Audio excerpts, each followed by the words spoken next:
abrazo fraterno.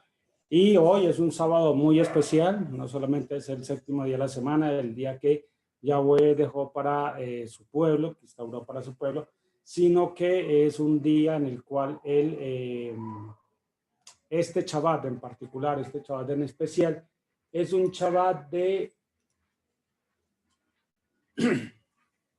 el séptimo de los Shabbatot. Vamos a nuestra cuenta del Homer y estamos hoy precisamente en el séptimo sábado. Quiere decir que también es el día 49. Con esto ya estamos finalizando prácticamente la cuenta de los 7 sábados y luego, como dice la escritura, al día siguiente tendrán una santa convocación, una reunión santa que corresponde ¿qué? Al día de Shavuot. Muy bien.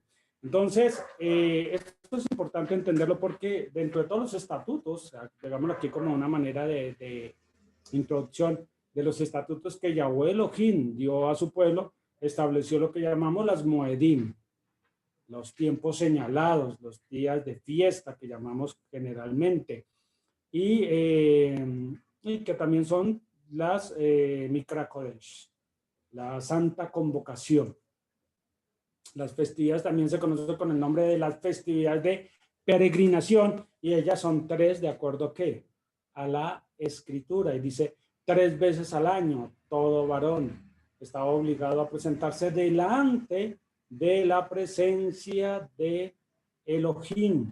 Eso ustedes pues lo pueden encontrar allí en Devarim capítulo 16 verso 16. Dice 3 veces al año se presentará cada varón tuyo delante de Yahweh tu Elohim, y ninguno se presentará con las manos vacías. El punto que quiere decir pues es que se le van a llamar las de peregrinación, porque entonces toda la gente que estaba en la tierra de Israel, es muy importante también entenderlo, van a estar allí en la tierra de Israel y debían ir al lugar que Yahweh escogiera. Eso también está en Devarim capítulo 12 o Deuteronomio capítulo 12, y sabemos ya después que ese lugar es donde estaba el santuario, que es Jerusalén. El punto es que con lo que llamamos estas fiestas de peregrinación, ¿cierto? Estas 3 festividades, pues están siempre, las 3 festividades están fuertemente asociadas o arraigadas con el componente agrícola. Ya van a estar, las festividades van a estar, dicho de otra forma, van a estar muy ligadas a la tierra, ¿no?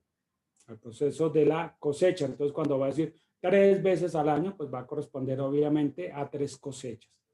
La primera, que es la cosecha de la maduración de la cebada, y en eso está marcado en el primer mes, y sabemos que en el primer mes vamos a tener la ofrenda de Pesach, lo que se llama el Pesach, y la festividad que surge por causa del Pesach, ¿no? Que va a ser Matzot, o los 7 días de los panes sin levadura, que después con el tiempo a esa fiesta de Matzot se le conoció, se le empezó a llamar también como Pesach, y entonces se llamaba los 7 días el Pesach.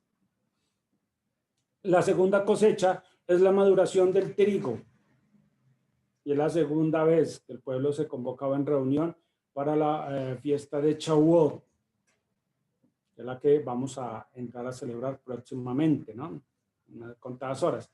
Y la tercera es la maduración del resto de la cosecha, del resto de los frutos, y eso se daba pues hacia terminando el verano y el otoño, era la última recolección que se hacía, y el pueblo subía otra vez a adorar en la festividad de Sukkot. Y repito, ahí tenemos las 3 festividades del año, en esos 3 componentes agrícolas muy ligados a la tierra y a la bendición que Yahweh daba en particular en esta tierra. Y cuando uno mira las 3 festividades, que va a ser Matzot, Pesach, Matzot, Shavuot y Sukkot, entonces vamos a tener que Shavuot se va a distinguir de las otras dos. En la Torá hace una clara distinción entre esta festividad y las otras 2 festividades. Y esas diferencias que se van a presentar entre Shavuot y, repito, las otras 2 festividades, es lo que a veces se convierte en una especie de misterio, de sot, ¿no? Nos quedamos allí como con esa inquietud de cómo sería, ¿no? Y es lo que vamos a tratar de dilucidar algunas cositas el día de hoy. Entonces vamos a empezar primero recordando que la festividad, esta es los nombres de la festividad. Esta festividad en particular, a diferencia de las otras, es la festividad que más nombres tiene. Generalmente Matzot, pues es Matzot y no tiene otro nombre, ¿no? Son los días de los panes sin levadura, o Sukkot, la fiesta de las cabañas, y es Sukkot y no tiene otro nombre. Sin embargo, esta festividad sí que tiene nombres en la escritura. El primero de ellos se llama la fiesta de Shavuot, que es la que generalmente la conocemos todos, o la fiesta de las semanas. ¿Sí? Eso lo podemos encontrar en Éxodo 34, 22. Bueno, vamos a ir de pronto allí para leer una que otra escritura. Éxodo capítulo 34, y en este pasaje creo que está otro nombre también. Vamos a ver.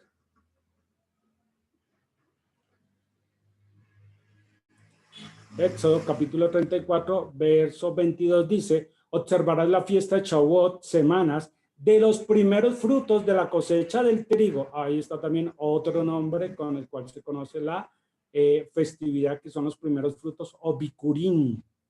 ¿Sí? Y luego unas, pues para no ir al texto, pero allí va a estar. Entonces dice de los primeros frutos de la cosecha del trigo. Y pues al final dice, y la fiesta de la recolección a fin de año, que es la tercera y última etapa de las tres festividades. Entonces tenemos el nombre Shavuot de semanas, tenemos el nombre Bikurim, ¿cierto? Que también se conoce con el nombre de las primicias, ¿sí? Y eso también va a estar asociado al nombre de Minja Hadashah, o sea, el grano nuevo, la fiesta en la ofrenda del grano nuevo. Eso lo podemos leer allí en Éxodo 23 y en Números 28. Yo estoy dando esto, primero que todo quiero hacer aquí un paréntesis, aclarando que probablemente, pues muchos ya lo conocen, tienen el texto, y los hermanos que de pronto sean nuevos, pues vayan tomando allí notica y después pueden ir buscando los textos. Allí en esos textos, pues simplemente se está respaldando lo que estamos diciendo. Entonces vamos a tener nombre, decíamos Bikurim, o el de primicias, que es como se conoce. También se conoce como la fiesta de Hakatzir, o la fiesta de la siega. Éxodo 34, 22, también lo vimos allí. Y finalmente también se le conoce como el día de Pentecostés, o el día 50. Lo podemos leer en Levítico 16, 23, 16, donde dice: contaréis 50 días y llegado el día 50, entonces ofrecerán una ofrenda nueva, y de allí sigue toda la instrucción que se va a dar al respecto. El punto que es, lo que quiero decir aquí es que miren la cantidad de nombres que tiene esta festividad.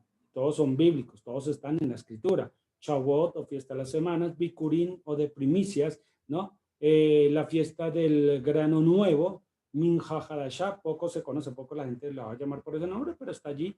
La fiesta de Hakatzir, o la fiesta de la siega, y finalmente el día de Pentecostés, o la fiesta de Pentecostés, que hace referencia pues precisamente al hecho de estar contando los 50 días.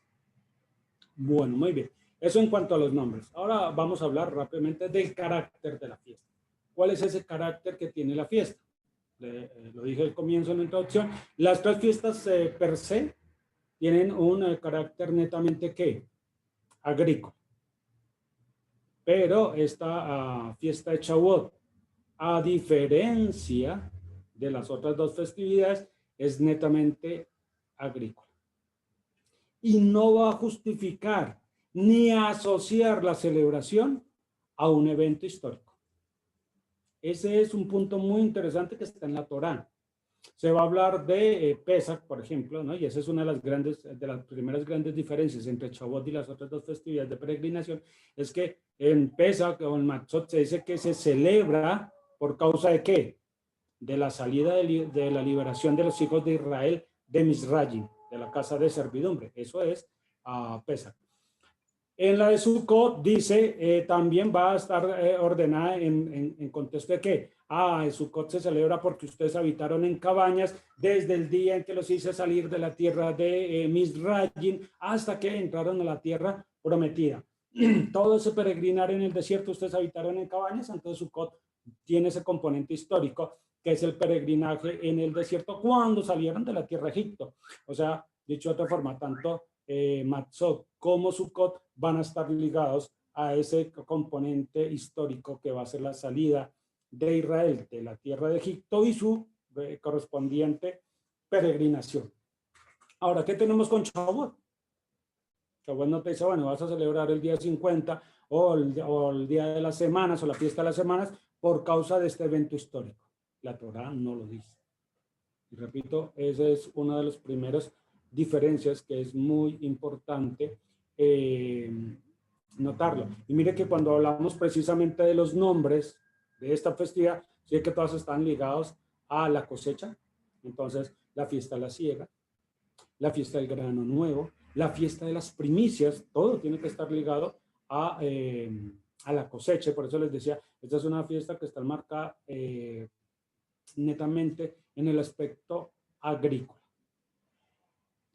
Y luego pues también va a estar allí el elemento de contar las semanas, que es lo que vamos a tener allí con el otro nombre de semanas, o el día 50. Entonces cuando uno lee la instrucción allá en Levítico 23, eso va a estar del verso 15 al verso 22, y dice cuando llegue ese día 50, entonces dice todos los hijos de Israel se van a reunir y van a presentar la primicia del grano nuevo. ¿De qué cosecha? De la del trigo. Porque la primicia del grano nuevo de la cebada ya ocurrió en el primer mes, en el Abib. Y todo esto va a ser en gratitud. ¿A quién? A Yahweh, que es el creador y el dueño de la tierra. Repito, uno sigue leyendo. Aquí voy a ir muy rápido, no vamos a leer ni hablar de estos detalles que son muy interesantes.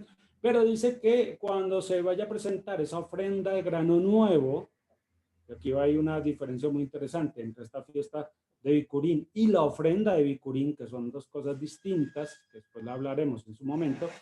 En la ofrenda de Bikurín se presentaba la gavilla, en sí el manojo, el grano de una forma particular, mientras que la ofrenda de primicias que se presentaba el día de Shavuot consistía en 2 panes amasados con la mejor harina, se dice la harina de trigo selecta, o flor de harina, que en algunas versiones aparece allí, y esos son, pues obviamente, esa harina sale del grano nuevo.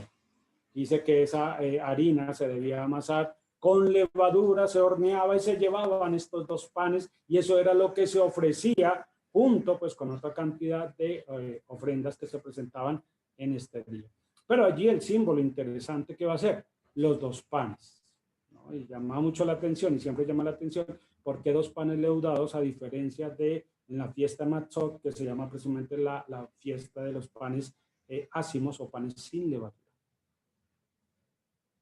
Todo esto pues obviamente lleva a múltiples interpretaciones, explicaciones que son de por ello, por esto, por lo otro, y bueno, repito, todo esto daría para otros temas. Pero que sean 2 panes leudados, pues obviamente nos va a hablar la misma escritura que definitivamente son una ofrenda que shelamim. Y son ofrendas que no se quemaban, o sea que estos 2 panes no se quemaban en el altar porque estaban ¿qué? Con levadura. Lo más seguro es que de pronto de la misma harina, antes de amasarla con la levadura, entonces de esa misma harina seguramente quemarían un poquito, una partecita pequeña allí en el altar y la ofrecían, pero la esencia de la ofrenda de primicias, repito, eran los 2 panes y son una ofrenda shelamim que se la comían después que los sacerdotes. Cuando hablamos de ofrendas shelamim, recuerden que son las famosas ofrendas que se llaman de acción de gracias o ofrendas de bienestar, en la cual se podían consumir. Esa misma ofrenda es, por ejemplo, la del Pesach. Recuerda que el Pesach nunca se quemaba en el altar. Lo único que se ofrecía delante del altar del sacrificio de Pesach era la sangre. El resto del animal se lo llevaba a la familia, a los oferentes, y lo comía. Se lo comía cada cual, ¿no? Entonces, eso es lo que estamos llamando esas ofrendas shelamim. Y lo particular de estos 2 panes de primicias, fuera de ser una ofrenda de shelamim, una ofrenda de bienestar o de gratitud, tenían que ser también una ofrenda mecida, al igual que la gavilla. Entonces, mire que por eso cuando se habla de esa primera ofrenda ya en el primer mes, en el Abib, ¿no? Se llama la ofrenda de la gavilla mecida, Otros dicen del hato del manojo elevado. Es lo mismo. Entonces aquí vamos a tener que los panes son una ofrenda mecida. Panes de primicia mecidos o los panes de elevación, si lo queremos llamar de una u otra manera. Y repito, este es todo el carácter de esta festividad que llamamos aquí la de Shavuot, ¿no? El carácter. Muy bien. Otro punto para recordar, quiero que entiendan aquí que no estoy profundizando en los conceptos, simplemente quiero que vayamos a ir recordando, porque esta fiesta, así como tiene nombres, pues tiene mucha información y muchos significados. Vamos a hablar un poquito entonces de Bikurín como tal. ¿Cómo vamos a pasar de la ofrenda al día santo? Cuando vamos a utilizar la expresión Bikurín, Bikurín significa primicias. Y también comparten una raíz que es la que es de Bejor, que significa el primogénito, el primero. Toda esta tiene esta connotación la palabra, ¿no? Entonces, Bikurín, que es primicias, vamos a ver cómo se pasa de una ofrenda a un día santo. ¿Sí? Y eso tiene un paralelo también con Pesach y Matzot. Como de una ofrenda se pasa a los días santos o a la festividad, si lo queremos ver allí.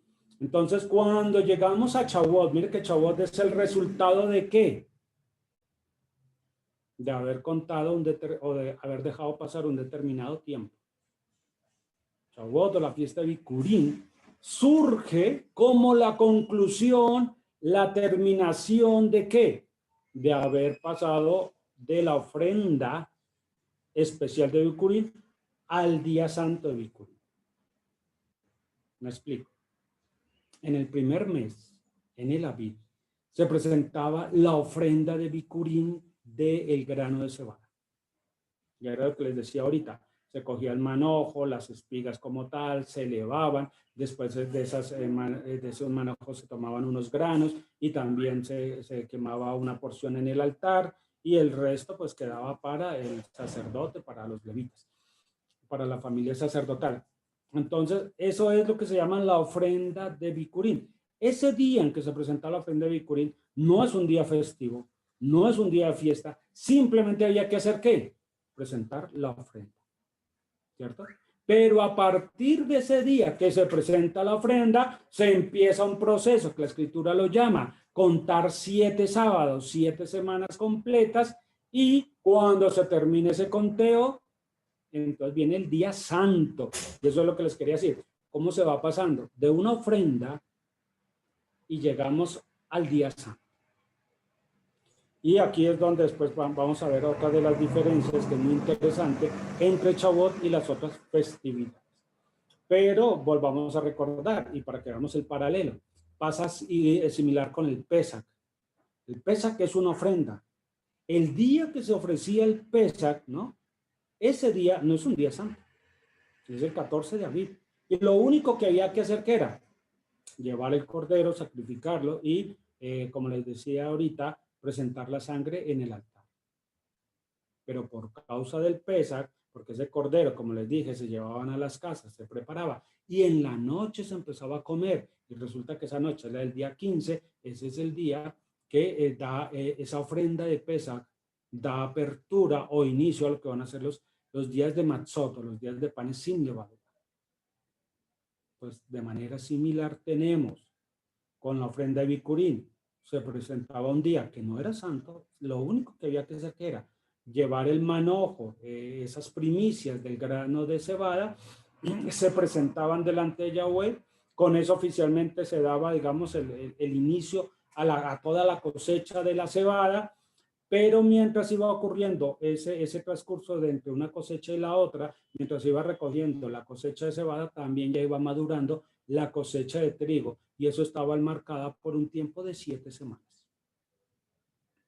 7 Shabbatot, perdón. Y se llega entonces a otro día de Bikurín, que hay que presentar una ofrenda de Bikurín, pero a diferencia que ese día sí es un día santo. Todo esto es que repito, pues, para que lo vayamos teniendo en cuenta. Entonces, en conclusión, ¿no? Como es a partir del día en que se presenta esa ofrenda de Bicurín de la primera cosecha, que es la maduración de la cebada, se van a contar 50 días. Y en ese día, cuando se llegue el día 50, ese día 50 es el día de Shavuot. Y ese día se debe ofrecer, ¿qué? El grano nuevo de la segunda cosecha, que es la maduración del trigo. ¿Vamos? Una característica que es muy importante es que en ese transcurso de lo que llamamos el conteo y se va a ofrecer ese grano nuevo, como les decía, ahora ese grano, esa ofrenda de grano nuevo, ya no se presenta de una manera así como la gavilla, como el manojo que se hizo el primer día, sino que ahora este es un proceso que, un grano procesado. Es un grano que ha sido molido, un grano que ha sido refinado, que ha pasado por el tamiz, que ha sido luego amasado, luego leudado y finalmente horneado. Mire todo el proceso que va a pasar. Y con una forma de pan, y eso es lo que se va a elevar. Algo ya, repito, a diferencia entre el otro era el grano como tal. Ahora aquí tenemos todo un proceso del grano y lo que se presenta es un producto del grano. Pero igual las dos son ofrendas de Bicurín. ¿Qué es lo que llama la atención? Entonces, ¿qué es lo que nos va a empezar a llamar la atención de ese día 50? ¿No? Que es un día de santa convocación, es un día de reposo, o sea, terminado el día 49 en el que estamos hoy, terminado este séptimo Shabbat, inmediatamente después viene el día 50 y es un día de santa convocación, es un día en el cual pues de depender de usted, de ser posible, pues usted lo aparta, no se dedica a sus trabajos, a sus labores cotidianas, lo dedica obviamente al descanso y a la adoración, al servicio, al estudio, a la oración, como pues ya lo escuchamos ahorita en la reflexión. Entonces, aquí en este punto ya para ir finalizando, y que quiero siempre hacer mucho énfasis en esto, para que notemos este paralelo impresionante, es como el día de Bicurín, ¿sí? Este día de Shavuot va a surgir como consecuencia de la ofrenda de Bicurín. Eso es lo que quiero que tengamos como allí en mente, ¿no? Ambas ofrendas, porque tanto en el día 1 como en el día 50, pues hay que presentar la ofrenda de Bicurín, pero ambas ofrendas son de elevación, son ofrendas de bienestar, ofrendas Shelamim, ¿cierto? Y dice que ambas ofrendas pertenecen a Elohim, porque se dan a Elohim. Es muy, muy interesante esto. Y finalizando, de este carácter agrícola y de lo que significa Shavuot, quiero notar aquí un aspecto muy interesante. Hemos dicho que son ofrendas, como son ofrendas de gratitud, el pueblo se acerca, ¿no? En gratitud hacia el Creador por la bendición que ha recibido de las cosechas, tanto lo que fue la primera y ahora la segunda cosecha, que es la del trigo, ¿cierto? Pero mire que en esa ofrenda de gratitud y de acorde a la Torah, se establece la norma que esa gratitud se debe manifestar fomentando la hermandad, fomentando la solidaridad, fomentando el bienestar de todo el pueblo. Y en esto sí quiero también que vayamos un poquito a la Torah. Mire que dice Levítico, vamos a ir a Levítico 23, 22, cuando termina de dar precisamente toda la instrucción acerca del día de Bicurín, de las ofrendas, cómo se debían presentar los dos panes con las otras ofrendas que se debían dar ese día. En el verso 22 dice, y cuando cosechen el producto de su tierra, no deben cosechar todo hasta los bordes de su campo, ni recoger las espigas caídas de su cosecha. Deberán dejarlas para el pobre y el extranjero. Yo soy Yahweh, su Elohim. Entonces aquí es muy interesante cómo termina, que no lo dice en ninguna de las otras festividades, pero sí lo dice en esta, que dice, cuando ustedes vayan a cosechar, tengan en cuenta aquellos que no tienen, aquellos que son necesitados. O sea, que el día de Bicurín tiene que ser un día en el cual principalmente es fortaleciendo lo que debe ser la hermandad y la solidaridad entre nosotros. Que sea siempre ese como un precepto. ¿Ello de dónde surge? Mire que eso está precisamente en la misma Torá. O sea, antes de llegar a este verso 22 de Levítico, donde se dice, tengan en cuenta no recoger hasta el último extremo de su campo, pues eso ya estaba regulado, ordenado en Levítico 19. Podemos ir allí. Levítico 19. Y vamos a leer del verso 9 y 10. Y dice así. Cuando recojan la cosecha de su tierra, no debes cosechar hasta los bordes de tu campo, ni recoger el fruto que se cae de tu cosecha. No rebuscarás tu viña, ni recogerás el fruto caído de tu viña. Deberás dejarlos para el pobre y el extranjero.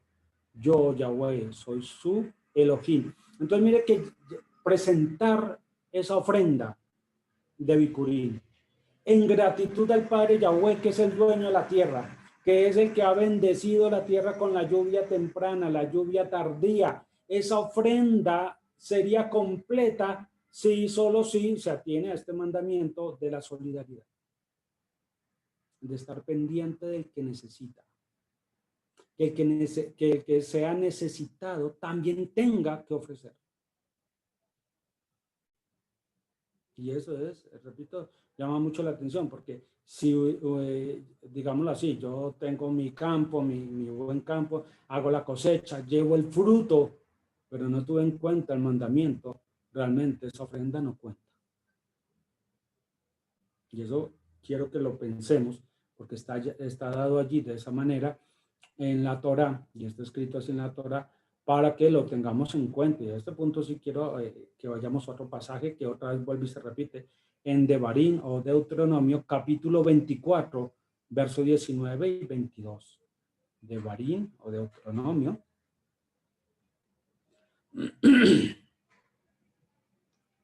Capítulo 24, verso 19 dice, otra vez, cuando recoja la cosecha en tu campo y pases por alto un manojo en el campo, no regreses a recogerlo.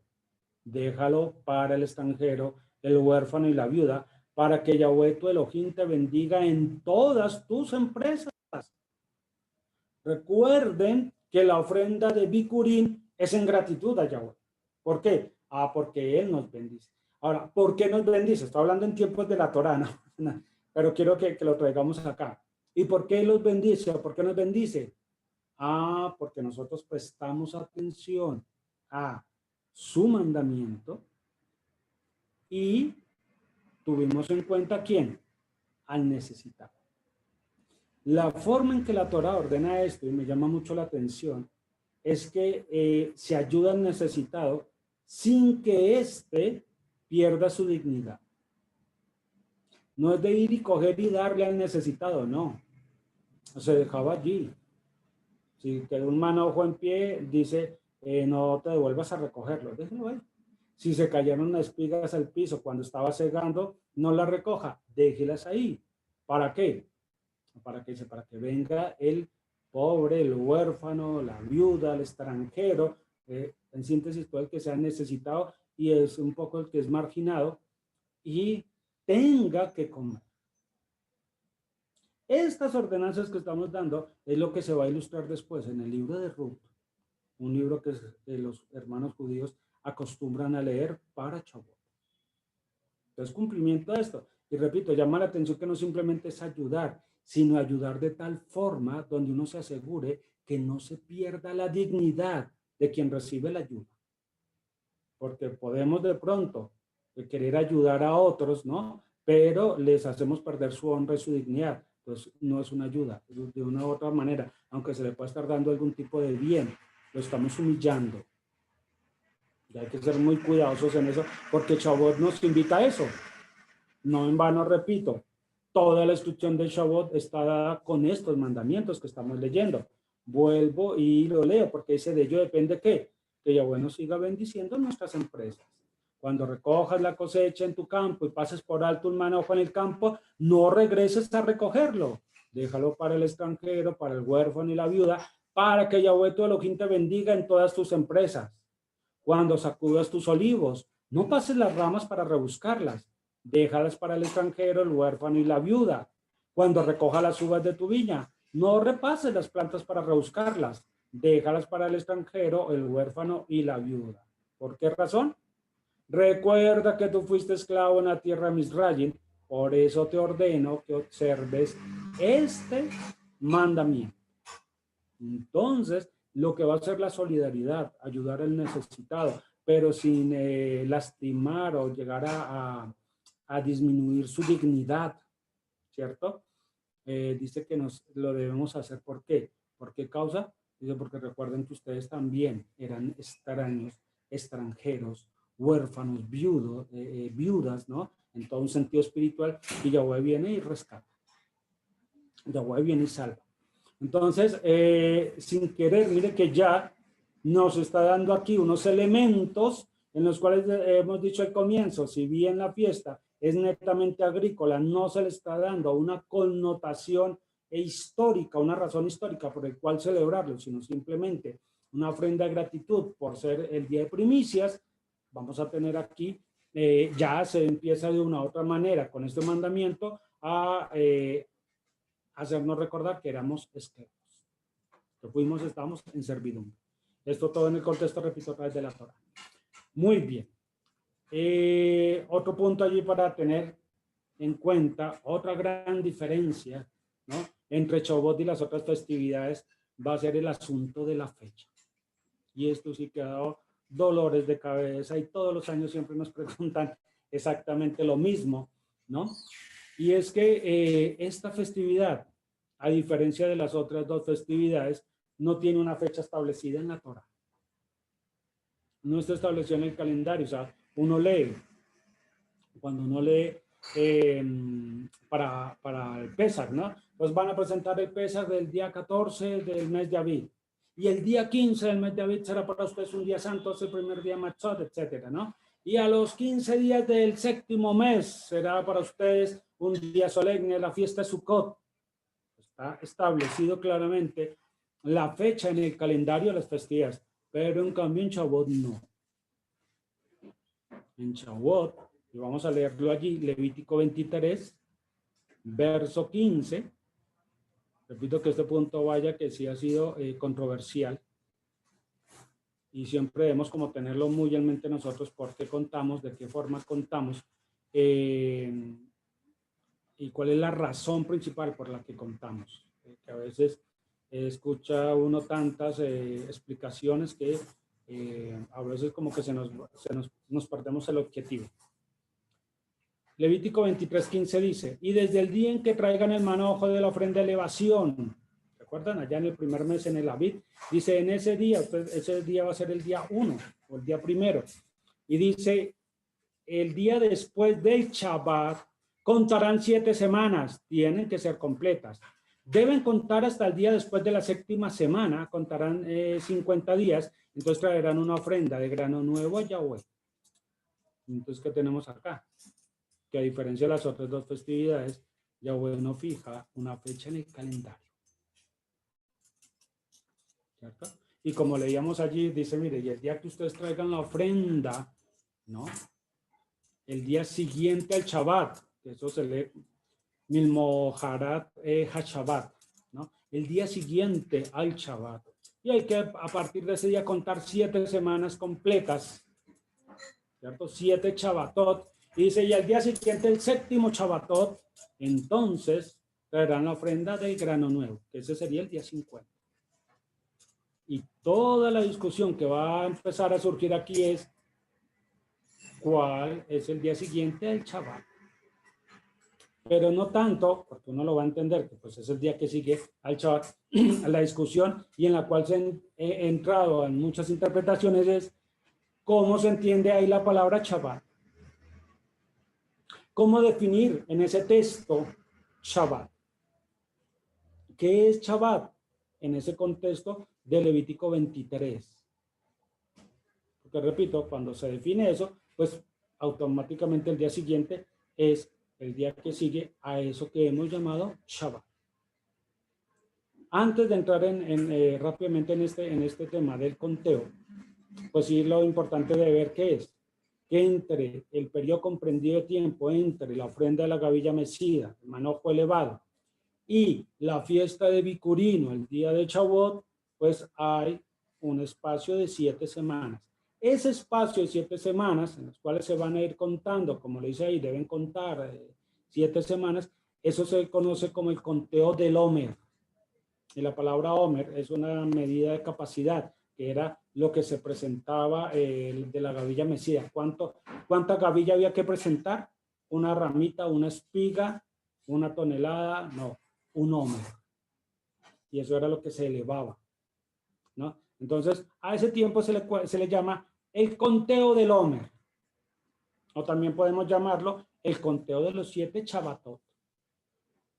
Y ahí está, repito, para los nuevos, que vayamos a ir conociendo algunos términos. Muy bien. Entonces, ahora sí entramos al punto. La Torá, repito, no especifica una fecha para Shavuot. No dice, en el mes tal, en el día tal, tendrán que la fiesta de Shavuot. Y entonces, al no darlo de esa manera, da campo ¿qué? A la interpretación. ¿Cómo es que voy a interpretar, repito, eso de la mañana del Shabbat? Es lo que significa, se traduce generalmente como el día siguiente del Shabbat. Y más que la mañana del Shabbat es cómo voy a interpretar y cómo voy a entender yo el término Shabbat. Y quedó el campo también de la interpretación. Vamos acá. Entonces, pues ahí quiero tomar aquí de un video que vi, me pareció muy interesante. Quiero dar los créditos allí también y lo pueden buscar por YouTube, de Adolfo Reutemann. Ustedes saben que él es el director de la Centro de Estudios de los Rollos del Mar Muerto en Qumran, allá en Israel. Y entonces él habla en su charla de el misterio Shavuot, ¿no? Y entonces dice que va a hablar y va a especificar que para el siglo I, que es el tiempo de lo que se llama el judaísmo, el segundo templo, ¿no? Y sobre todo en esa parte, cuando llegamos al siglo I, y después lo que se va a desarrollar con el judaísmo rabínico, y entiendes el judaísmo, pues la religión como tal, ¿no? ¿Cómo era que se interpretaba Shabbat en el caso de Levítico 23? Y por documentos, ¿no? Esto no es de que a mí me parece, yo lo relaciono, sino por documentos, y eso es lo que quiero rescatar de ese video, es que por documentos muestra que hay 3 tipos de interpretación de ese término Shabbat. Vamos acá. Y a esos 3 yo voy a agregar uno más. También por documentos, ¿no? No por interpretación o por gusto de uno. Por documentos del siglo I. ¿Cómo se interpretaba el término Shabbat? Muy bien. La primera interpretación que se tiene allí, ¿cuál es? Se entiende aquí Shabbat como el día de la Santa Convocación. Claro, cuando uno va leyendo Levítico 23, uno se va a encontrar que el primer día santo que se va a hablar es el 15 de Aviv, con el cual se inaugura ¿qué? Matzot. Entonces, cuando se va a traducir o a interpretar aquí la palabra el día siguiente a Shabbat, entonces dice, ese Shabbat es el día de Santa Convocación en la cual se celebra el Pesaj. Ese día de celebración de Santa Convocación es el 15 de Aviv, por lo tanto, el día siguiente al Shabbat es el 16 de Aviv. Con ese punto de partida, se va a hacer el 16 de Aviv, entonces Shavuot, 50 días después, debe ser el 6 de Sivan, el 6 del 6º día del tercer mes. Y entonces se fija una fecha para Shavuot, de esa manera. ¿En qué textos se apoyan? No los va a leer ni me voy a poner a explicarlos todos. Muy interesante y esto pues vale la pena después hacer un estudio y leerlo. Está esa interpretación, se va a encontrar en la Septuaginta, que es la traducción del griego de lo que va a ser la Torá y el Tanakh, ¿no? Allí aparece, ¿no? También Flavio Josefo, en su libro Antigüedades de los Judíos, establece que ese día de la ofrenda mecida era el segundo día del panásimo, es decir, el día 16 del primer mes. Allí hace toda una explicación muy interesante está allí.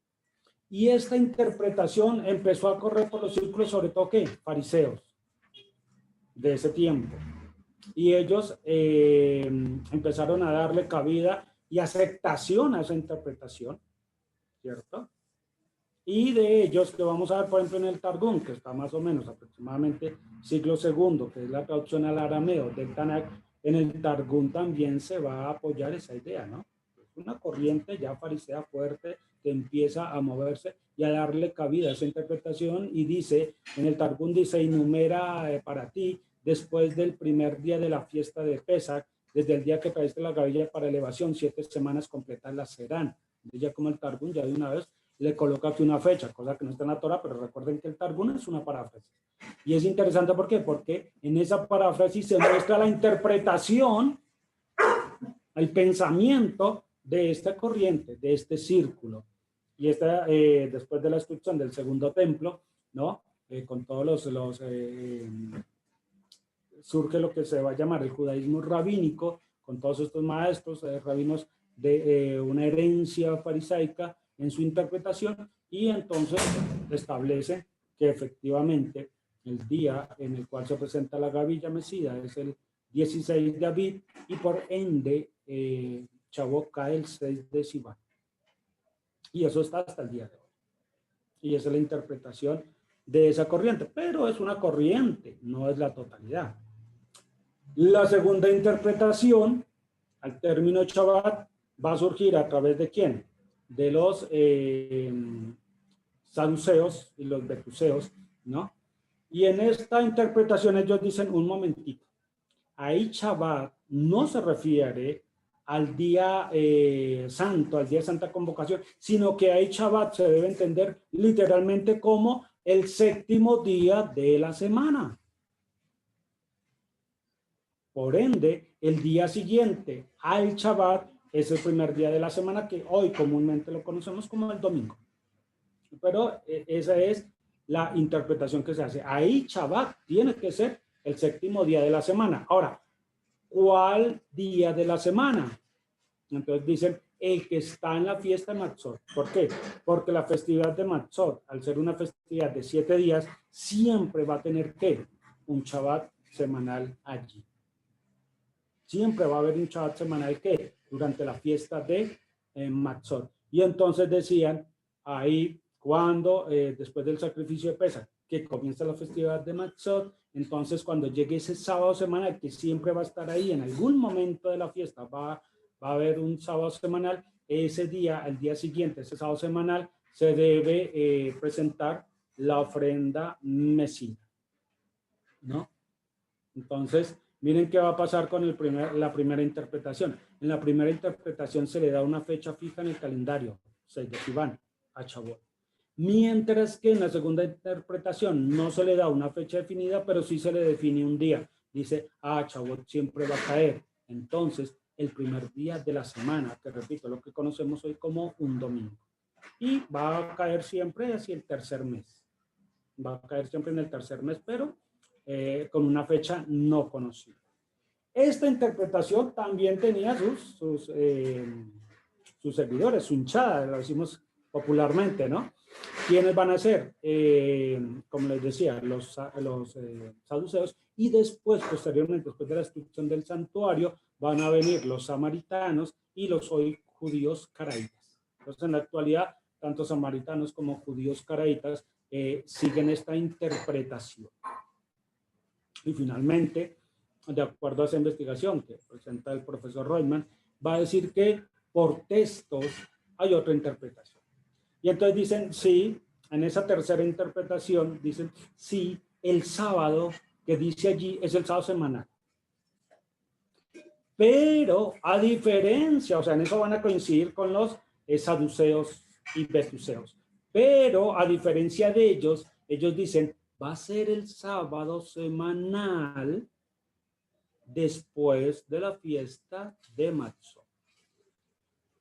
O sea, dicen, termina la fiesta Matzot, la fiesta Matzot va a terminar el 21 de Aviv, ¿no? Y entonces, después del 21 de Aviv, el primer sábado semanal que sigue a la finalización de la fiesta, ese es el que se tiene en cuenta, y al día siguiente va a empezar el conteo de Shavuot, el cual de una u otra manera tiene lógica, porque uno dice, pues se pasa una primera semana que es de Matzot y luego a esas se le añaden 7 semanas más para llegar a Shavuot. ¿Quiénes son los que tenían esta interpretación? ¿No? Es muy interesante. Son, esos están los de la comunidad de Qumran, ¿sí? Y eso está allí en el rollo, se llama el rollo del templo, para los que les guste ir a mirar. Y en ese rollo del templo se encontró esa forma en que ellos marcan Pesach, marcan los días de Matzot, marcan el primer día del conteo, que es justo ese sábado que les digo, es el sábado después de terminada la fiesta de Matzot, ¿cierto? Y cuando cuentan los 50 días, curiosamente les va a dar a mitad de mes del tercer mes. O sea, lo que está haciendo esta comunidad de Qumran, que se basan en ese conteo por el libro de jubileos, de acuerdo al profesor Royman, la comunidad de Qumran tenía en muy alta estima el libro de jubileos, casi que se atreve a decir que lo consideran también un texto sagrado. Entonces, allí en el libro de jubileos se determina que Shavuot siempre cae a mitad del mes. Y colocarlo a mitad del mes es igualarlo y equipararlo tanto a Pesach como a Sukkot, porque ambas festividades caen en mitad del mes. Eso es lo interesante. Y eso está allí pues escrito, y repito, esto es lo que los textos muestran, ¿no? Que tenemos allí esa evidencia. El libro de jubileos es muy particular, porque también va a decir que Shavuot lo celebraba el padre Abraham, ¿no? Que ya desde el tiempo de los patriarcas se celebraba Shavuot y se celebraba a la mitad del mes. Y luego no solo dicen que en Shavuot, que no solo los padres, sino que también Noah celebró primicias, ¿no? Que eso se celebraba desde el cielo. Muy interesante todo ello. Repito, es lo que está escrito, no es lo que no estoy diciendo que es lo que uno está avalando. Ahí tenemos por textos las 3 interpretaciones. Muy bien. Y aquí la pregunta que siempre uno se hace es, nosotros como nazarenos, como estos seguidores del camino, ¿de qué conteo entonces seguimos?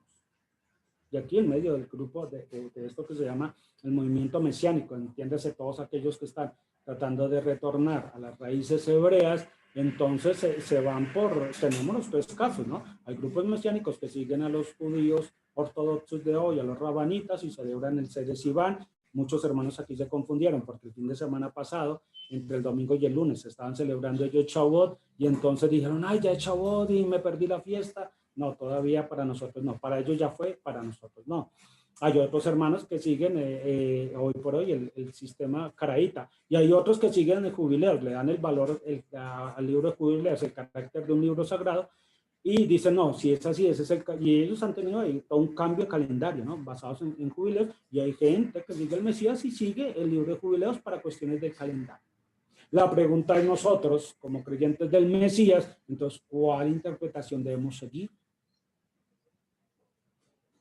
Y aquí es donde viene la cuarta explicación, de acorde a los textos, no a nuestro gusto, no a lo que a mí me parezca, no a lo que yo quiera, sino de acorde a los textos.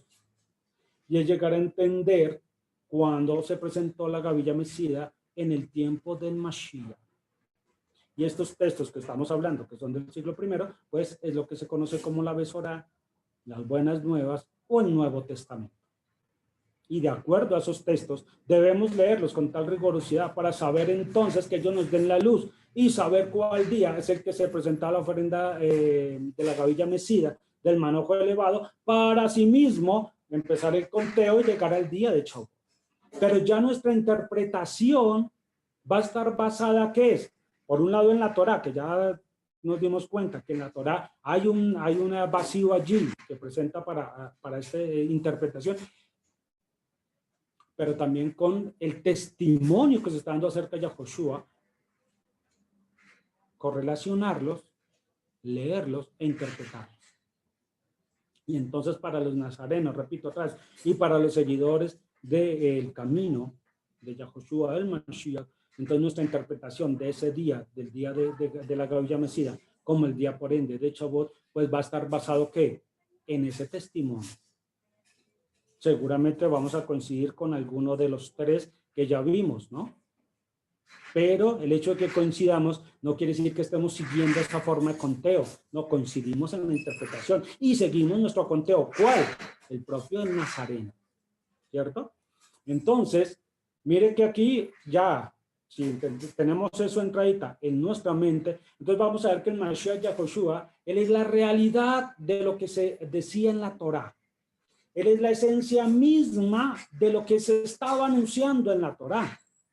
De allí es que nosotros, por ejemplo, vamos a entender, y dice, cuando Yohanan Hamadil dice, he aquí el Cordero de Elohim, nosotros entendemos que cuando dice el Cordero de Elohim, él es el Cordero también de Pesach. Está en el testimonio de los evangelios, pero también está en el testimonio de Shaul, cuando en 1 Corintios dice, y nuestro Cordero Pascual ya fue sacrificado. ¿De quién está hablando cuando dice el Cordero Pascual? Del Mashiach. Entonces uno dice, ¿cuándo se sacrificaba el Cordero Pascual? El 14 de abril. ¿Cuándo murió entonces el Mesías, el Maestro Yahoshua? El 14 de abril. Tiene que ser una relación simplemente de leer e interpretar correctamente el texto. Hay personas que, aun siendo mesiánicos, enseñan que no murió el 14. Bien, no vamos a discutir con nadie. La idea no es entrar a polemizar con nadie. La idea es nosotros, aquí en Asamblea Yahweh Internacional, y todos los amigos que nos pueden estar escuchando, es cómo interpretamos y entendemos nosotros, repito, no por gusto, no por seguir otras facciones, sino por seguir al Mesías. Entonces nosotros interpretamos, no, el Maestro, por ser el Cordero Pascual, murió el 14 de abril, como corresponde al sacrificio de los corderos de Pesach. Él ya siendo la realidad misma de la sombra. Y ese es el primer punto por el cual partimos allí en nuestro entendimiento. El Maestro mismo dio una señal. Y él dijo que así como el profeta Jonás estuvo en el vientre del pez 3 días y 3 noches, asimismo él iba a estar en el vientre de la tierra, o sea, en el sepulcro. También lo dijo en Juan, dijo, destruyan este santuario y en 3 días yo lo levantaré. Entonces, también nosotros que entendemos que como el Maestro dio esa señal, ¿cierto?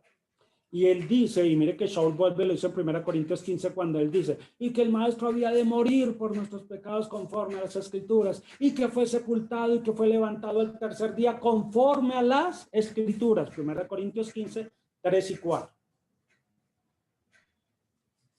Entonces uno dice, él tuvo que estar en el sepulcro 3 días. Algunos dicen que eran días parciales y bueno, sea con otras interpretaciones. En la Asamblea Yahweh Internacional podemos entender y entendemos bien que son 3 días y 3 con sus noches. 3 días completos para que legalmente se dijera que él sí había muerto. Esto es una cuestión también de legalidad y de interpretación. Y cuando vamos a leer entonces el testimonio en los evangelios acerca del Mashiach y su resurrección, miren lo que nos dice el texto de una manera maravillosa. Él se presentó primero, ¿qué? A las mujeres.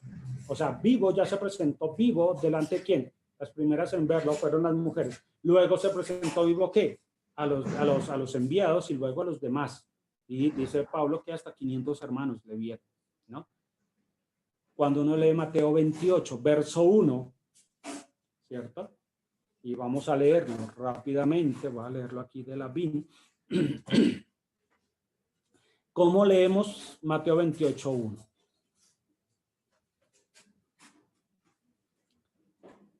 Dice así, después del Shabbat, cuando despuntaba el primer día de la semana, Miriam la Magdalena y la otra Miriam fueron a ver el sepulcro.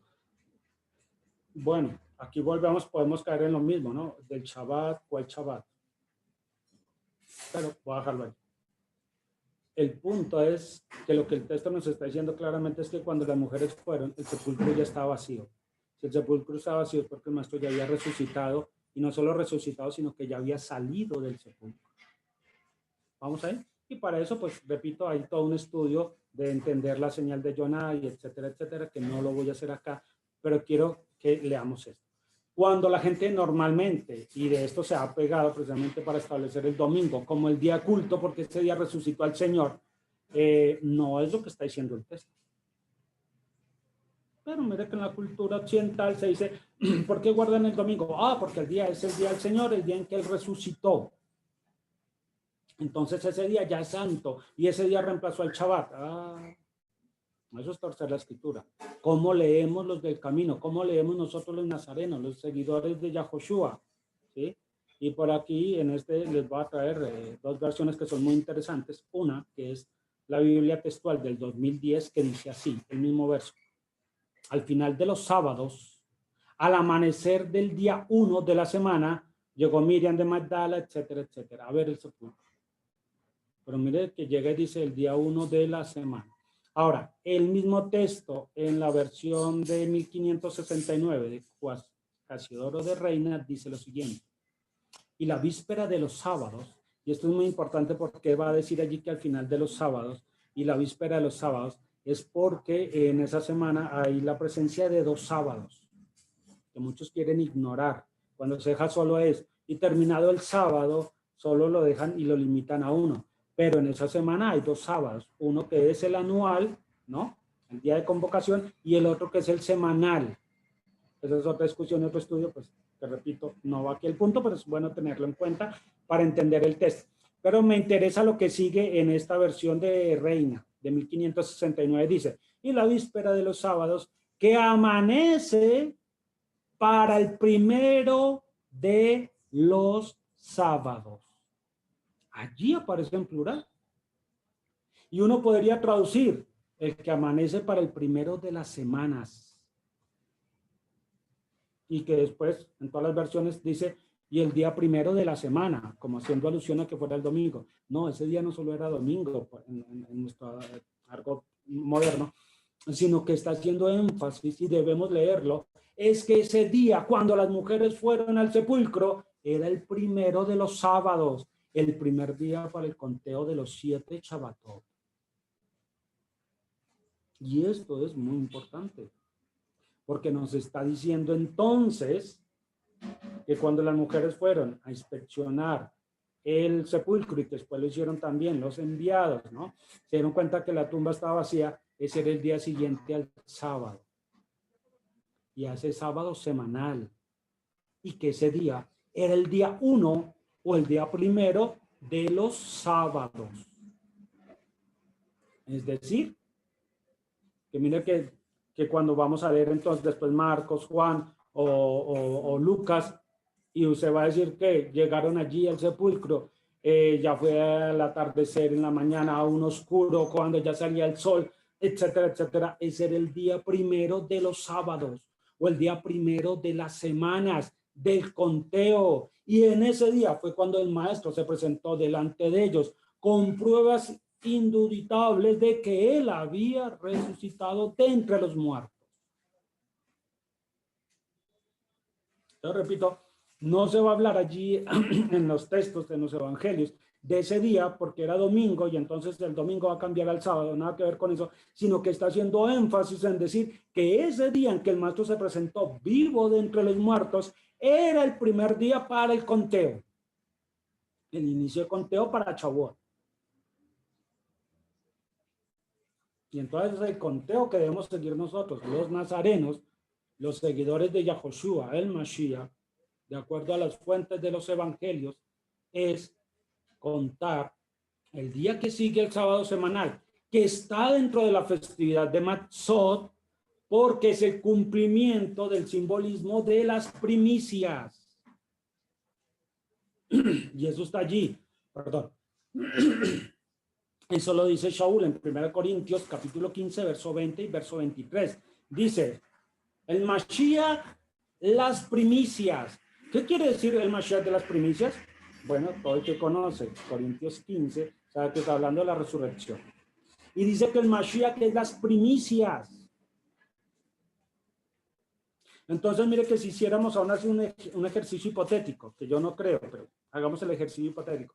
Pensemos que en el siglo I, al momento de la muerte, la resurrección del Mashiach, estuvieran contando desde el día 16 de abril, ¿cierto? Y miremos si aún se contara en eso, en ese primer método de interpretación, si se cumple con el Mashiach o no. Si el maestro murió el 14, ¿no? A las 3 de la tarde, como dicen los evangelios, y él los sepultaron justo ese día 14 antes de que se acabara el día, ya casi para iniciar el día 15, que es el día santo de Matzot, ¿no? Contamos 3 días y sería 15, 16, 17. ¿Qué va a pasar? Que el día 16 de abril de ese año en que el maestro murió, ¿dónde estaba el maestro? En el sepulcro. Él estaba todavía en el sepulcro. Entonces, ¿cómo va a ser ese día la representación de la ofrenda mecida si el maestro está en el sepulcro?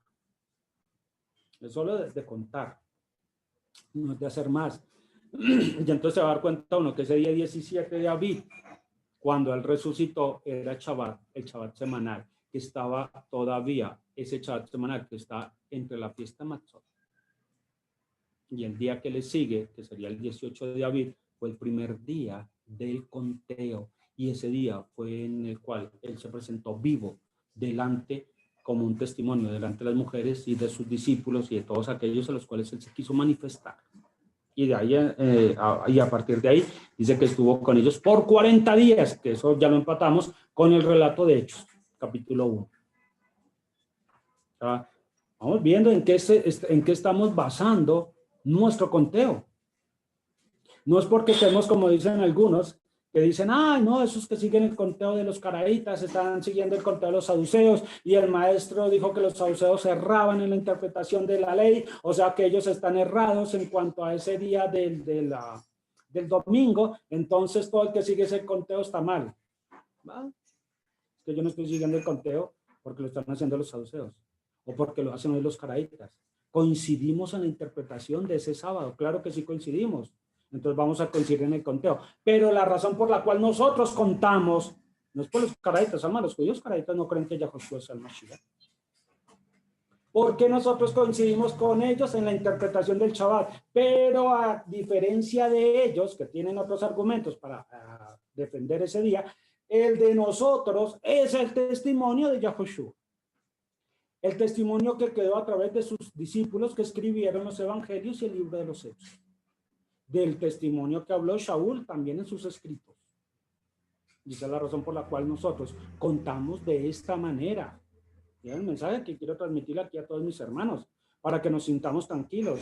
Porque yo sé que este año, repito, tuvimos una diferencia casi una semana entre los hermanos, los rabinos, los judíos, y nosotros. Y hay hermanos que a veces les genera eso como cierta inquietud, y dicen, no, yo como que mejor sigo el calendario de los rabinos, etcétera, etcétera. Pues amén, ¿no? Pero nosotros debemos estar seguros, firmes, parados en la roca, que la interpretación que le estamos haciendo no es por seguir la interpretación de otros, sino por el testimonio que está en los evangelios, en lo que llamamos el Nuevo Testamento. Obviamente, para ellos no va a ser válido el Nuevo Testamento, pues, y para nosotros sí lo es, y por eso es que vamos a contar de esa manera. Entonces, repito, aunque existan varias maneras de poder llegar a interpretar el término Shabbat con respecto a Levítico 23, verso 15, para nosotros, los nazarenos, para nosotros que seguimos al Mesías Yahushua, nuestra forma de interpretarlo va a ser ese sábado semanal que está después del sacrificio de Pesach y que cae durante la fiesta de Matzot, por causa de que se cumplió en nuestro maestro. Nuestro murió el 14, el día del sacrificio de Pesach, ¿cierto? Estuvo los 3 días, y mire que cuando él resucitó en medio de la fiesta de Matzot. Y ese día que él resucitó fue el día siguiente del sábado semanal. Y ese día que él resucitó, que es el primero de la semana, era el primero de los sábados o de las semanas para el conteo de Shavuot. Y ahí cerramos y empatamos perfectamente con Hechos 2 que dice, y cumplidos los días de Shavuot, etcétera, etcétera. Y ahí sigue adelante el texto. Entonces, bueno, aquí me extendí un poquito más de la cuenta en este punto, pero creo que valía la pena hacer esa claridad para todos y que tengamos en cuenta por qué contamos y cómo contamos. Que a veces vamos a coincidir con los hermanos judíos, sí, a veces se da y coincidimos el mismo día. A veces la diferencia es de 1 o 2 días, también se da. Y este año, que fueron casi la diferencia de 7 días, ¿no? Pero eso no nos molesta ni nos preocupa, porque repito, tenemos la mirada puesta donde debe ser. Ya para finalizar, hay mucho más de qué hablar, pero ya para finalizar es el sentido histórico de Shavuot. Dijimos que en la Torá no se le da ningún tipo no se asocia con ningún evento histórico la celebración de Shavuot.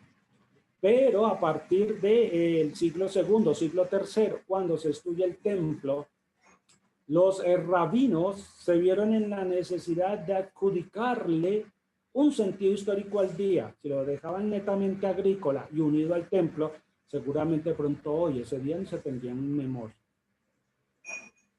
20 siglos después. ¿Qué es lo que hicieron los rabinos? A lo cual pues me quito el sombrero, una señal de respeto, ¿no? Ellos buscaron y le dieron un sentido histórico a Shavuot, para que no se pierda la festividad. ¿Y ese sentido histórico qué es? Cuando se lee Éxodo 19, dice que llegó el tercer mes y que llegaron ellos al pie del monte Sinaí, etcétera, etcétera. Entonces dicen, entonces en Shavuot, el día que se entregó la Torá. Y empiezan a darle todo un proceso historicista a Shavuot. Ahora ya no es en torno a que sean las primicias, el día de Pentecostés, que sea, perdón, el día de ofrecer el grano nuevo, sino que es el día de la entrega de la Torá. Y entonces miren que los sabios judíos a través del tiempo lo han mantenido. ¿Qué es lo que hicieron con Shavuot? Darle en su interpretación, primero, una fecha en el calendario para ellos, que fue el 6 de Sivan, y darle un sentido histórico a la fiesta. De tal manera que se salvaguarda. ¿Qué es lo que salvaguarda hoy a Pesach? Al Pesach, al Pesach y los días de Matzot. ¿Qué es lo que salvaguarda hoy? A Sukkot, el sentido histórico.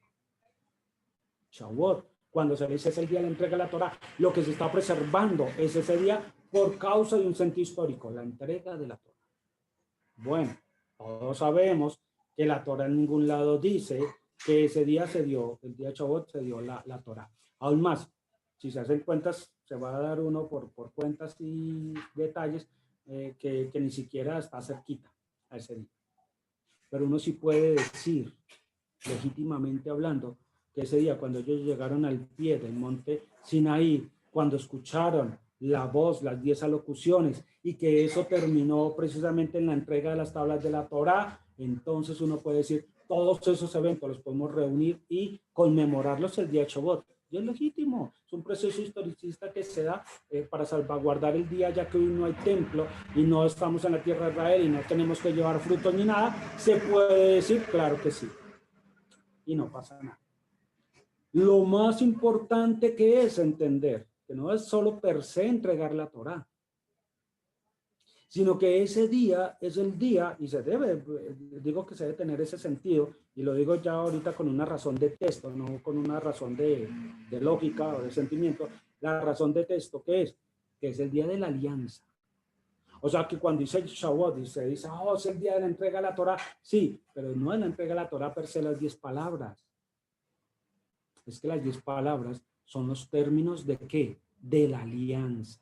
Y repito, nosotros sabemos que eso se da, esa concertación de la alianza, y cuando dice esta es la sangre de la alianza, y dice que Moshe la derramó sobre el pueblo, etcétera, etcétera, no se dio en esa fecha, ¿cierto?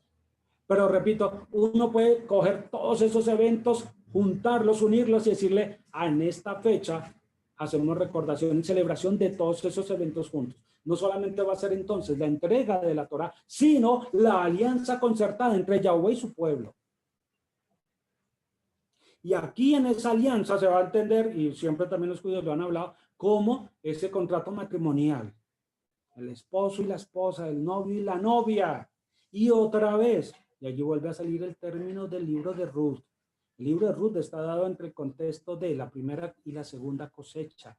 El libro de Ruth nos habla de la redención, ¿no? Pariente redentor, y que termina justo en esa cosecha de trigo con el matrimonio entre Ruth y Boaz. Entonces uno dice, ahí en el texto, mire que vamos entendiéndolo. Entonces uno dice, no era solamente la entrega de la Torá, es la alianza de Yahweh con su pueblo.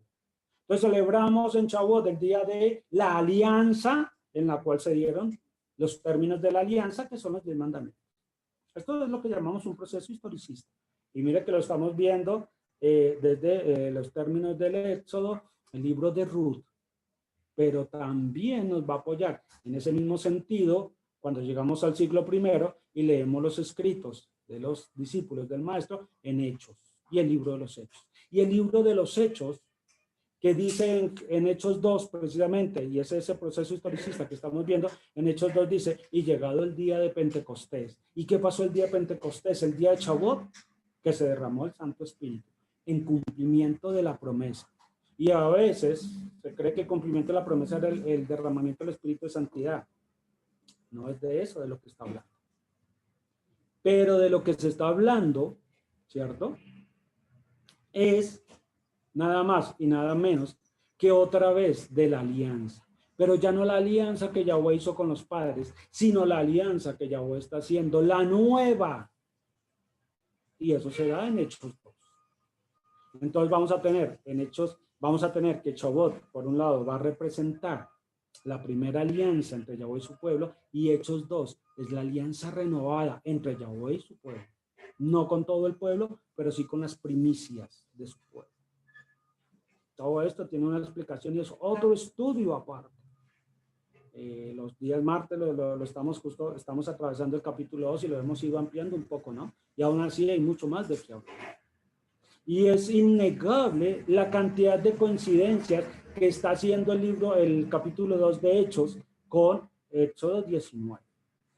Con la locución, con lo que va a ser la presencia de la Shekinah, con el espíritu de santidad que se riega. Y mire cómo es curioso, y no es casualidad que el día de Shavuot se derrame el espíritu de santidad, ¿no? En los creyentes, cuando Pablo también después va a decir, tenemos unas tablas escritas con el dedo de Elohim, pero fueron en tablas de piedra, y ahora Elohim ha escrito otra vez esas palabras en tablas de carne.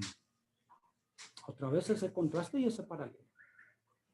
Y el espíritu de santidad, que es el mismo dedo de Elohim con el cual se escribieron las tablas de piedra, es el mismo espíritu de Elohim con el cual escribe ahora la Torá en las tablas de carne, en nuestro interior. Entonces Shavuot va a ser ¿qué? La celebración, no del derramamiento del espíritu de santidad, sino de la nueva alianza. Recuerden, y en esto también hay un contexto aquí histórico que nos perdemos, que Yahoshua la noche que fue entregado dijo, esta es la sangre de la nueva alianza. Obviamente ahí no se está instaurando la nueva alianza. ¿Por qué razón? Porque él ni siquiera ha derramado su sangre. Ahora, esa sangre se derramó el día 14. Finalmente, cuando fue ejecutado en el madero y cuando lo traspasaron, dice que salió agua con sangre. Lo último de su sangre salió, con la cual es una forma figurada de mostrar el cubrimiento de esa sangre sobre los presentes, ¿no? Así como Moshe lo hizo con la sangre de los animales que ofreció, dijo, esta es la sangre de la alianza. Pero miren y presten aquí atención y lo importante de esto. Si bien el maestro murió y derramó toda su sangre, esa sangre viene a ser válida para la nueva alianza. Sí, sí, y solamente sí, el maestro resucita entre los muertos. Si él no hubiera resucitado entre los muertos, aún con todo y el sufrimiento que él pasó, entonces esa sangre no es la sangre de la nueva alianza. ¿Y cuando resucitó él de entre los muertos? El primer día de los sábados, el primer día del conteo, la ofrenda de la gavilla mecida. Cuando él sale a la vida, entonces su sangre es la sangre de la nueva alianza. Y va a pasar todo ese tiempo para llegar a Shavuot y ahí instaurar esa nueva alianza entre Yahweh y su pueblo. Y es toda la belleza histórica que tiene el texto. Entonces, si bien los hermanos judíos dieron el proceso historicista de la entrega de la Torá por otras razones, nosotros vamos a coincidir con ellos, y no solo coincidir con ellos, sino a verlo que en la Besorá, en los relatos de los enviados del maestro, también se habla de lo mismo, pero ya no de esa primera alianza, sino de la nueva alianza, donde obviamente tiene que estar el espíritu de Elohim, el dedo de Elohim, escribiendo la Torá en nuestros corazones. Y allí repito otra vez todos los símbolos que se repiten, el contraste que se da, el sonido recio, el shofar allí, el fuego de Elohim que descendió sobre la montaña, las lenguas como de fuego que aparecieron en este lado, el viento recio, etcétera, etcétera, el derramamiento del espíritu de santidad, ¿no? Todo eso se ve allí. Y otra vez en Hebreos, en el libro de Hebreos también se hace ese contraste entre ese día de la primera alianza y el día de la nueva alianza. Hebreos capítulo 2. Vamos acá. Entonces, ese es todo el sentido historicista que tiene Shavuot al día de hoy para nosotros. Si bien en la Torah no quedó ligado, después sí lo podemos interpretar y ligarlo con no solo después lo que ocurre allí, en los eventos que ocurren en Éxodo, sino también por el libro de los Hechos. Y todo nos conjuga y todo nos da al mismo punto. Y ya para finalizar, y creo que me he pasado de la hora y del tiempo, y lo más importante es cuál es el sentido espiritual de Shavuot, a lo cual eso también amerita otro estudio. O sea, he tratado de hacer lo más sencillo, muy rápido, nos ha tocado muchos temas, no hemos podido ir, porque todo esto toca mostrarlo con la escritura, ¿no? O sea, yo estoy basando es que ustedes se saben las escrituras y saben de que me siguen, ¿no?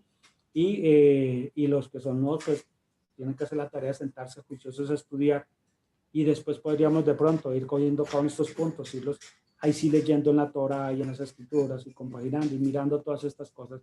Pero repito y cierro con esto. ¿Cuál es el sentido espiritual de Shavuot? Ya hemos hablado que en el sentido histórico va a tener la alianza, la nueva alianza, con todo lo que ello implica. ¿Cuál es el sentido final espiritual de Shavuot? Es, como lo dice Shaul, dice, Yahoshua es las primicias.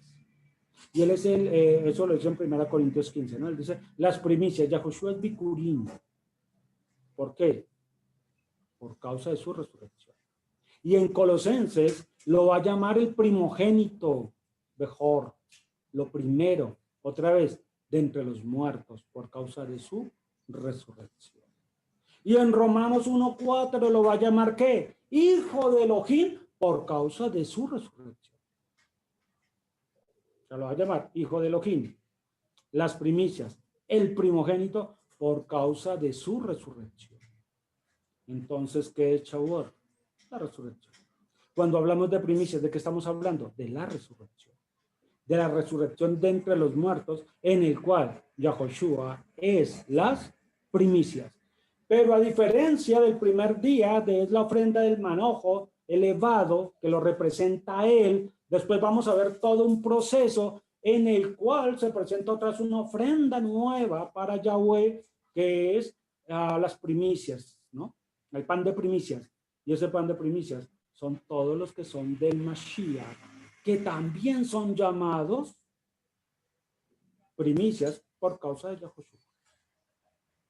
Por eso es que el Espíritu de Santidad se derramó en un día de Shavuot, en el día 50, por causa del Mashiach y su resurrección. Como lo dice en Juan, ¿no? Cuando él fue glorificado, entonces él se va a dar del Espíritu que habita en él, para que en el interior del creyente corran ríos de agua viva. ¿Cuándo es que de nosotros va a fluir realmente el Espíritu como torrentes de agua viva? El día que, si en favor de Yahweh nos mantenemos fieles y firmes a su palabra y a su promesa y seamos transformados o resucitados, estemos en la resurrección de él. Ese día realmente correrá de nosotros, de nuestro interior, ríos de agua viva. Entonces, como dice la escritura, todo a su debido orden. Yahoshua las primicias. Luego los que son de Yahoshua en su venida. Y después el fin. O sea, dicho de otra forma, y después el resto. Así que celebrar el memorial de Shavuot para nosotros es mantener viva la esperanza de nuestra fe. Es anunciar que Yahoshua, el Mashiach, ha resucitado de entre los muertos como el primogénito entre muchos hermanos, que también hemos de recibir la vida de él, una vida por siempre y para siempre, para estar al servicio de nuestro Padre y Elohim, Yahweh de los ejércitos. Ese tiene que ser el sentido, ¿no? Claro, todo esto, repito, da para una explicación más amplia, pero quiero que tengan todo un global de todo lo que significa Shavuot. ¿Y por qué Shavuot tiene tanto? Por la misma razón que tiene tantos nombres, por la misma razón que tiene tantas cosas que entran en el campo del Sod, de lo profundo de la escritura, pero que finalmente la hemos sacado y la hemos resumido en algo muy importante. Cuando vamos a hablar de la nueva alianza, cuando vamos a hablar del Espíritu de Santidad, cuando vamos a hablar de la Torá, todo este tipo de cosas, finalmente todo eso, ¿para qué es? Para que nosotros también seamos llamados parte de esa nueva creación de la cual Yahushua es el primero. Bueno, mis hermanos, hasta aquí el estudio. Estamos en tiempo. Me hubiera gustado darles algún tiempo para si quedaban preguntas o querían compartir alguna pregunta en particular, pero pues estamos en tiempo, entonces vamos a dejar ahí y entonces que todos tengan un excelente día de Shabbat. Un Shabbat grande es este porque terminamos este séptimo Shabbat y vamos a entrar al día de Shavuot. Así que muchas bendiciones para todos de lo alto y que el Padre realmente derrame su espíritu en abundancia por los méritos y en el nombre del Mesías Yahushua. Shalom para todos.